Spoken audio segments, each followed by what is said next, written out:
Assalamualaikum warahmatullahi wabarakatuh. Perkenalkan, nama saya Siti Nur Aisyah dengan NIM 091. Di sini saya akan membuat video pembelajaran mengenai pengantar hemostasis. Nah, apa sih itu hemostasis? Hemostasis adalah upaya tubuh atau mekanisme tubuh untuk menghentikan perdarahan secara spontan. Struktur pembuluh darah terdiri beberapa bagian. Yang pertama yaitu jaringan ikat atau tunika adventica, yang kedua otot polos atau tunika media, yang ketiga yaitu jaringan ikat atau intima, yang keempat endotelium. Nah, dalam proses hemostasis terdiri dari 3 mekanisme, yaitu sistem vaskular, yang kedua sumbat trombosit, dan yang ketiga yaitu faktor koagulasi. Nah, yang pertama yaitu sistem vaskular, di mana mekanisme hemostasis dimulai dari respon pembuluh darah saat terjadi cedera, yaitu vasokonstriksi atau penyempitan pembuluh darah. Proses ini bertujuan untuk mengurangi aliran darah ke area yang terluka sehingga perdarahan dapat diminimalkan. Nah, yang kedua yaitu sumbat trombosit.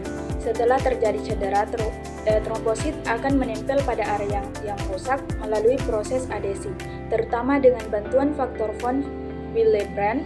Selanjutnya, trombosit akan mengalami aktivasi, berubah bentuk, dan melepaskan zat-zat seperti ADP dan tromboksan A2 yang menarik trombosit lain. Proses ini diikuti oleh agresi trombosit sehingga terbentuk sumbat trombosit. Yang ketiga yaitu faktor koagulasi, yang dimana faktor koagulasi adalah suatu faktor yang terdapat pada bagian plasma berupa protein yang berperan untuk mengkoagulasi pembekuan darah, yang dimana bersifat inaktif dalam pembuluh darah, aktif apabila terjadi luka, yang dimana dinamakan reaksi enzimatik. Nah, reaksi enzimatik yaitu koagulasi merupakan oksidasi enzimatik di mana faktor pembekuan yang awalnya tidak aktif diubah menjadi enzim aktif melalui pemotongan proteolitik, yaitu faktor koagulasi yang telah aktif akan mengaktifasi faktor selanjutnya. Terdapat beberapa faktor koagulasi. Nomenklatur atau penamaan faktor pembekuan darah berdasarkan angka Romawi terdiri dari 13 faktor.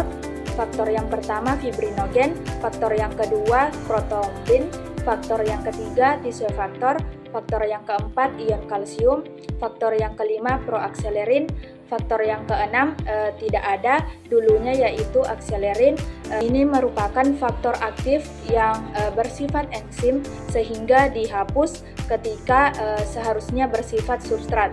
Yang selanjutnya faktor yang ketujuh prokonvertin, faktor yang kedelapan antihemofilik faktor, faktor yang kesembilan plasma tromboplastin komponen, faktor ke-10 Stewart faktor, faktor ke-11 plasma tromboplastin antecedent, faktor ke-12 yaitu Hegeman faktor, faktor 13 yaitu fibrin stabilizing faktor. Faktor koagulasi terdiri dari 3 jalur. Yang pertama yaitu jalur intrinsik. Jalur intrinsik ini dimulai dari faktor 12 yang diaktifasi oleh kontak langsung dengan darah, luka, serta koefisien dan kallikrein, yang dimana proses ini mengaktifkan faktor 12 menjadi faktor 12 aktif dengan bantuan kallikrein. Selanjutnya faktor 12 aktif mengaktifkan faktor 11 menjadi faktor 11 aktif. Kemudian faktor 11 aktif mengaktifkan faktor 9 menjadi faktor 9 aktif. Faktor 9 aktif bersama faktor kofaktor 8 faktor 8 aktif yaitu fosfolipid, trombosit, dan ion kalsium membentuk kompleks yang berfungsi mengaktifkan faktor 10 menjadi faktor 10 aktif. Jalur ini berlangsung lebih lambat tetapi berperan dalam proses pembekuan darah. Yang kedua yaitu jalur ekstrinsik. Jalur ini kerusakan jaringan yang menyebabkan pelepasan tromboplastin jaringan atau faktor 3. Faktor ini akan bersama kalsium akan mengikat faktor 7 menjadi faktor 7 aktif. Jalur ini lebih cepat dibandingkan jalur intrinsik.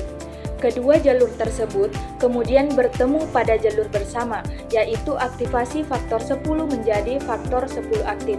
Selanjutnya faktor 10 aktif bersama faktor 5 dan kalsium akan mengubah protombin menjadi trombin. Trombin memiliki peran kunci, yaitu mengubah fibrinogen menjadi fibrinogen monomer.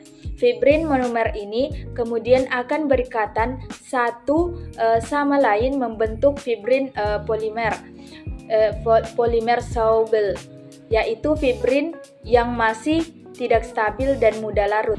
Dari semua faktor koagulasi, faktor yang paling berperan yaitu ion kalsium atau faktor 4, di mana ketika ion kalsium diikat tidak akan terjadi proses pembekuan darah.